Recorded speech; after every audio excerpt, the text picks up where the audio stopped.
name is Naveen Wasdev. I was diagnosed with pulmonary embolism.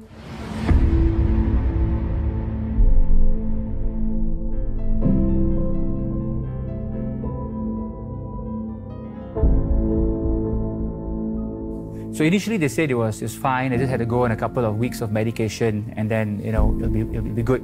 But after 6 months, we realized that the condition was getting worse. The next thing we knew is that the doctors start telling us, okay, this is going to be the timeline. You're going to have a year to live, at most. It was like a death sentence. I went to the temples, I even went to the mosque, anything that could help.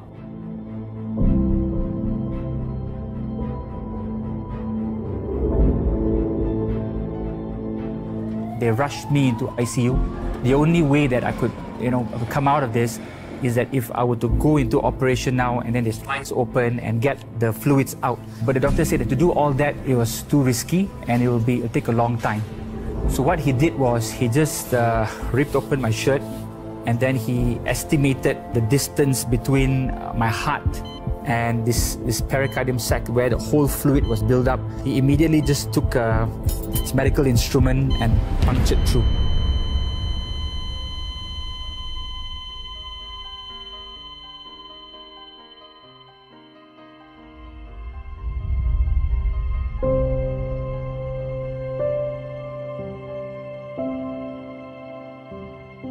At that moment, I felt like I stepped out of my body into a different realm. It's being caught up. That's the best word that I can use to describe that. Caught up into a different realm. And then as I was moving in this different atmosphere, there was this bright light, huge bright light. And in front of this light stood Christ.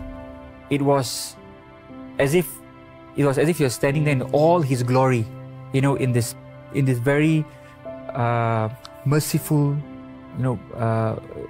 blissful manner, so calm. I mean, the emotions that I have now as a human being, embodied, was the same emotions that I had at that point in time when I saw Christ. So that's why I'm so moved by how He actually was with me.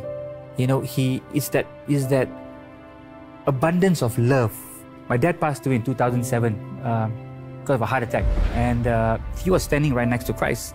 I looked at my dad, and then I looked at Christ, and then I said, "My Father." He extended His right hand to me, and I felt myself going back into my body.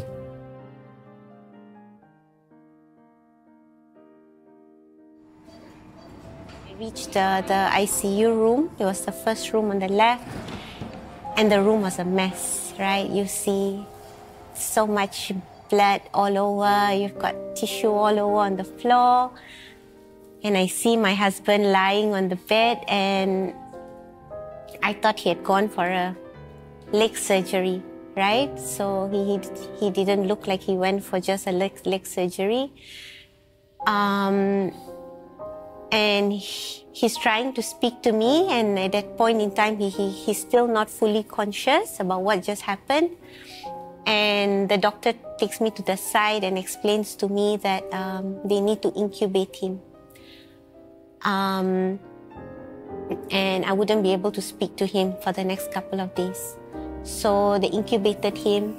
They connected many machines around him. They start to puncture around his neck, make entries for them to have access into him. And our lives just changed.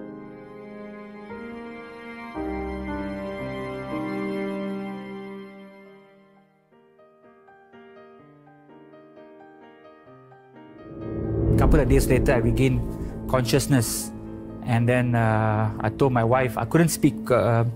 I was incubated before that, so I had tubes running down my throat. So I just took a piece of paper and I wrote, "Saw Jesus."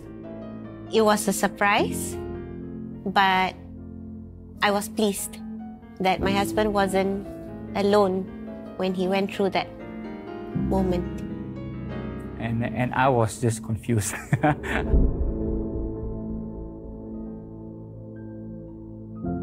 couldn't understand why did I call Christ my father. It's as if I knew him as my father all along, and I just called him that. I started to follow all the other religions as well, just to understand, and then I realized that the only religion, right, that acknowledged Christ as my father is Christianity.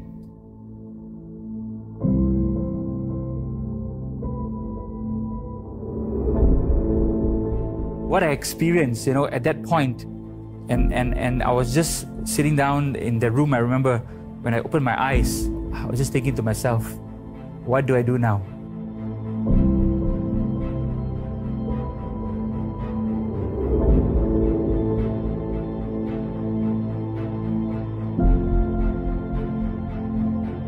So one night I was sleeping, and I had this calling from outside of my room. My oxygen tank, the tube was short, so I couldn't actually go out. And the doctor said that if I took out the oxygen tank and walked, I would have collapsed, and it would have been worse. The calling was so strong, so I walked out up to the limit of my tube, opened the door, and I saw a figure sitting in my hall. It's quite far away, and I said, Lord, if this is you, I trust you. I've seen you, and I'm going to come to you now. So I took off the oxygen tank, and I walked towards. And next thing I know, I turned back. I was so far away from my room, and I was breathing fine. So that night, I slept without the oxygen tank. And the next day, I got up and went and have breakfast with my family. They were shocked. They were like, what are you doing? The doctor said you're going to collapse. I said, no, man, listen, I'm fine. Came through again.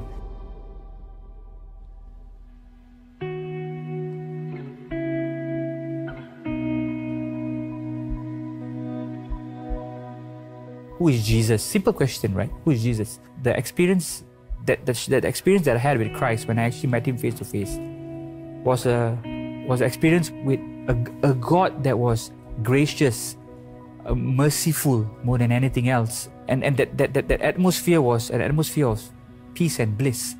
So when I speak to someone about God and about Christ, and the moment they don't give me that part of representation, then it becomes difficult for me to accept it.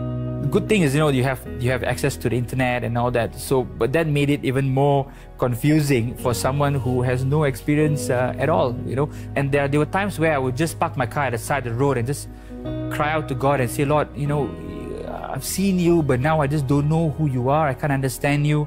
I used to go for courses, but it wasn't enough. I just wanted maybe a simple explanation of who he was.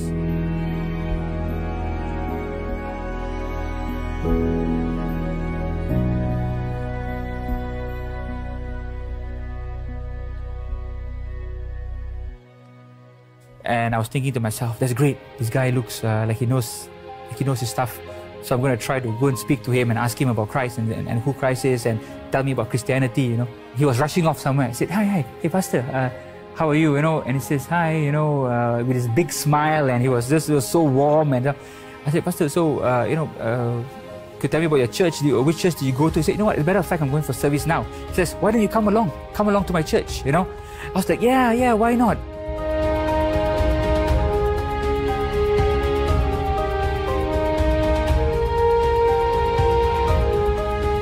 Quietly, we just walked in, and everyone was so warm. I remember everyone was so, welcome to church. And I just sat at the back. And the next thing I know, I was just looking around, and I saw all these people just worshiping the Lord and having tears down their eyes and just singing and on their knees and all. I said, Lord, this is what I was fighting for. Just for me to be in this atmosphere, to soak in the presence of the Lord was so real. It was so tangible. I can remember, I just told my wife, I said, I felt you were just standing next to me. And everyone else felt the same. I mean, he's not exclusive. That's the most important thing to realize, I guess, when we're in that atmosphere. And that's it. I told my wife, I think I found my church.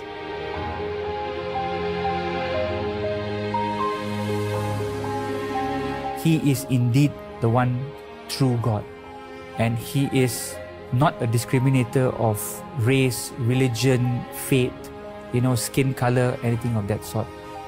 Anybody can believe in him. I mean, he died for the whole world, and the whole world didn't know who he was at that stage. The fact that I met him at that point of my life just tells me that he is that merciful and gracious God that the whole world is looking for to fit into any point of their life.